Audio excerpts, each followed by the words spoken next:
Well, thank you so much for allowing me to present. You said, my name is Erin Brewer. I represent Partners for Ethical Care, and we have members all over the world, including in New Zealand. One of our members actually asked me to present on behalf of New Zealand children primarily who are suffering from gender dysphoria.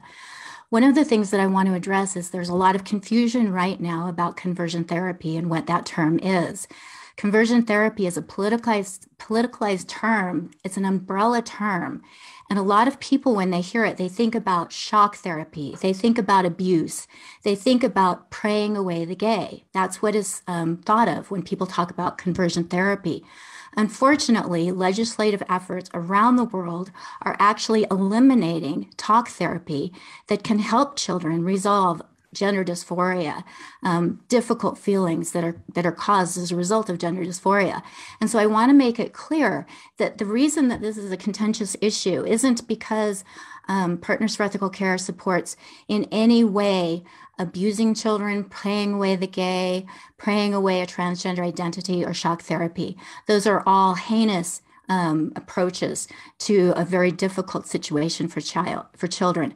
But the use of the term conversion therapy also applies to talk therapy, and it can scare therapists away from working with children like me who had a trans identity as a child.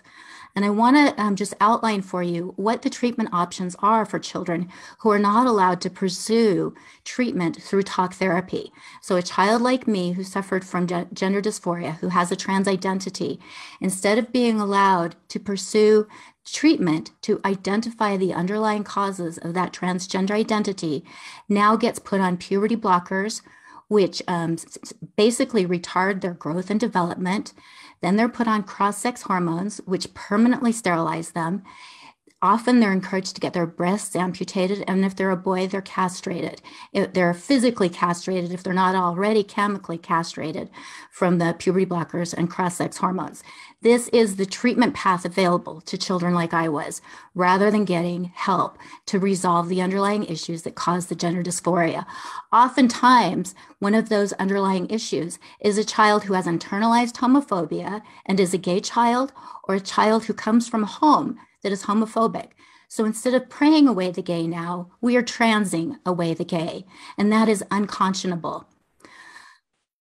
Doing this, transing a child results in a negative self-worth, because what you're telling a child is that they are so inherently flawed that the only way that they can exist in the world, that they can survive themselves, is to disassociate, to basically commit suicide within themselves and become a different person. This is a psychiatric condition called dissociation that therapists try to mitigate. But in this case, children are being encouraged to dissociate from themselves, to kill off who they are and to become someone else, because they have found themselves so difficult to live with. Having therapists and other mental health professionals and doctors and parents and teachers affirm this is incredibly dangerous. It damages that child's self-esteem to the core. They're told their authentic self is not okay, and the only way they can be authentic and appropriate is to become somebody totally different, somebody totally new. This increases suicidal ideations, because what happens is these children engage in these treatments, these incredibly dangerous experimental treatments, and then they realize they still have the same problems, only they've damaged their body that was healthy to start out with, but after all these interventions now has long-term side effects and complications. In addition, they're given the message they're inherently flawed, and no child should be given that message. Children should not allowed to process their underlying cause of this gender dysphoria or their transgender identity. Oftentimes, these are children who are simply gender nonconforming. And instead of being accepted as gender nonconforming, they're told that because they don't adhere to regressive gender stereotypes, that they're actually the opposite sex. That's a ridiculous thing to suggest to a kid, and incredibly dangerous when we're trying to teach kids that they don't have to adhere to regressive gender stereotypes. Oftentimes, a transgender identity is a social contagion as kids watch their peers become popular and affirmed and celebrated for coming out with a trans identity. This is documented by Lisa Lippman, and we know that this happens in other situations, and it happens with trans identities. Oftentimes, puberty alone is enough to trigger a trans identity, as a child is uncomfortable with how their body is changing, and they want to stop that because they don't know how to deal with it. These are children who need support, not told that they're inherently flawed. And finally, many of these children are suffering because of sexual assault. And that is what caused my transgender identity. I was sexually assaulted brutally when I was in kindergarten. And as a result, I adopted a trans identity because I thought it was because I was a girl that I was sexually assaulted. So I thought becoming a boy would be safe. If I were a child today, in many countries where they're banning conversion therapy, I would not have gotten the help that I needed. I would have been told that I was inherently flawed and that I had to become a different person in order to survive. I did get help, what would now be considered conversion therapy by many people. And thankfully, my school psychologist didn't affirm me and accepted that I had some deep-seated issues. She didn't allow me to be called the name I wanted to be called. She didn't let me go into the boys' bathrooms. She didn't call me by the pronouns I wanted her to call me by. And I'm so thankful for that, because if she had, I would not be the woman that I am today, who has accepted the fact that the sexual assault was not my fault. Instead, she taught me how to be proud of being a female. She exposed me to strong women. She put me in a communication group to help me to communicate with other children and adults. And she put me in activities with other girls. All of these things can be considered conversion therapy now under this new huge umbrella of conversion therapy. Therapy ban would have put me at risk. It would have denied me the opportunity to process the trauma that caused my transgender identity in the first place. Imagine denying a child the opportunity to resolve the trauma of a sexual assault, and instead to tell that child the only way they're ever going to survive what happened is to become the opposite sex, to damage their healthy body with puberty blockers, cross-sex hormones, and surgeries. In addition, it would have reinforced the shame and self-hatred that I had for myself.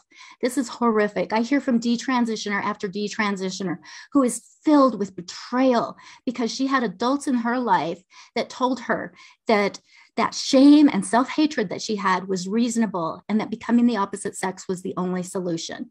In addition, these children are exposed to potential additional sexual assaults as they go into the opposite sex bathrooms. I think of myself as a little girl. If I had been affirmed as a boy and told that I was indeed a boy, if I'd gone into the public bathrooms, if I'd gone into showers, if I'd gone into other spaces where I was a little girl with adult men, that would have increased the chance that I was re-traumatized with a sexual assault. We are putting vulnerable children at risk by not allowing them to access appropriate mental health services. If children are not permitted to explore the underlying issues of their gender dysphoria, the only treatment option is medical transition. And Sweden recently came out and said that they're pulling back on puberty blockers and cross-sex hormones because they see the damage that these interventions are causing. Banning therapy choice condemns at-risk youth to experimental and unproven hormonal and surgical interventions, which permanently medicalize a child for a condition that is overwhelmingly resolved in adulthood if they're allowed to naturally progress through childhood. Imagine medicalizing a child for life because of these interventions. Sorry, Erin, but we have a couple of questions and we're nearly at the end of your 10 minutes. So I might just stop you there if that's possible. I've got a question from Nicole McKee. Mm-hmm. Hi, Erin. Hey, thank you very much for coming here and for sharing your story with us as well and the insights that you have. I understand what you're talking about, the difference between talk therapy and the conversion therapy that practices that we're looking to ban. And I think that there does need to be talk therapy as well. I'm just wondering, and I'm sorry because I actually left a little bit through your submission, so you may have covered it, and my apologies if I did miss it. But what are your thoughts on parents being able to be a part of a talk therapy process with their children in order to not so much turn them away from what they are wanting to do, but rather be able to open up some of those bigger options for them to have discussions and perhaps even go and seek therapeutic help afterwards. What are your thoughts on the parent's role? Is I guess what I'm asking. Well, and I think that's a really good question. And a lot of it depends on what kind of therapy is allowed and what kind of therapy therapists feel safe doing. We have seen over and over again that when these therapy bans are introduced, therapists are afraid to address any underlying issues that might be a result, that might have caused a transgender identity, including autism, including internalized homophobia, including parents who are homophobic.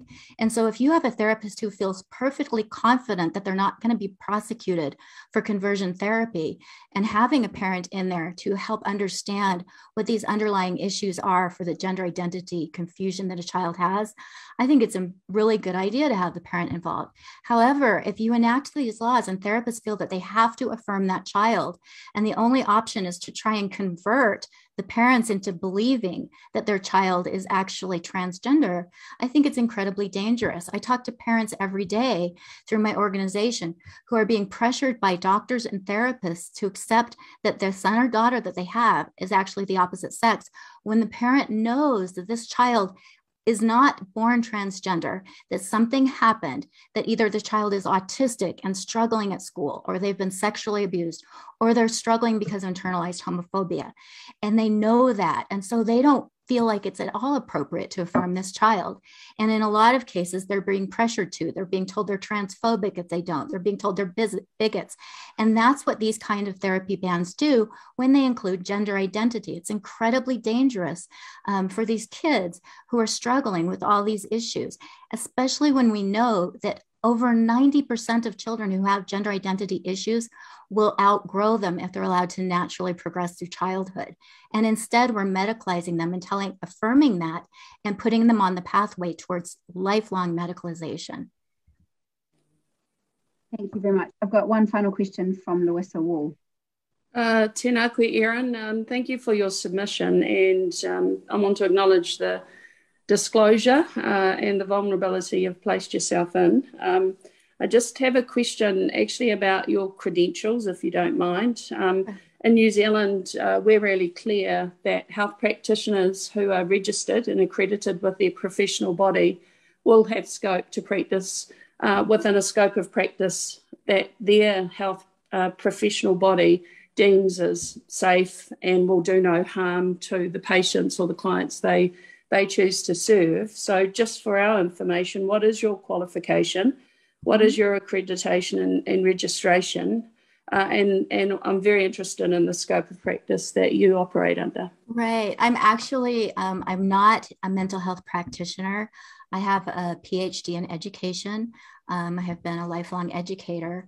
Part of my interest in this is because of my childhood experience and because of the conversion therapy ban that was introduced in the state where I live, that would have banned the therapist that I had when I was in elementary school from helping me to resolve the underlying issues that caused me to disassociate from myself and identify as a boy. And that's how I got involved with this. Since I started to get involved with this, I have had detransitioners reach out to me by the dozens who have had similar experiences, and additionally parents who have reached out because they are so lost and they don't know where to turn because these therapy bans have made it so that they don't have a therapeutic option for kids who really do need appropriate mental health services. My organization, Partners for Ethical Care, formed specifically to push back against medicalizing children who have gender identity issues. So just finally, and it is personal, but you were diagnosed with gender dysphoria? I was diagnosed, that actually wasn't a diagnosis when I was a child, so I'm aging myself a bit. That wasn't a term. It hadn't come out in the DSM-5 yet. I was given a diagnosis of a dissociative disorder because of the insistence that I had that I was a boy. This wasn't me pretending to be a boy. This wasn't me being a tomboy. This was a deep-seated belief that I had that I actually was a boy. And it it was a dissociative process. And I'm not sure if you're familiar with what dissociation is, but it's when, something happens and it's a coping mechanism, and it's actually a really creative coping mechanism, but it's also not a sustainable one. And so having that intervention is so important. And again, the detransitioners I talk to, their stories are so similar to mine. They have such, we all resonate with such similar stories.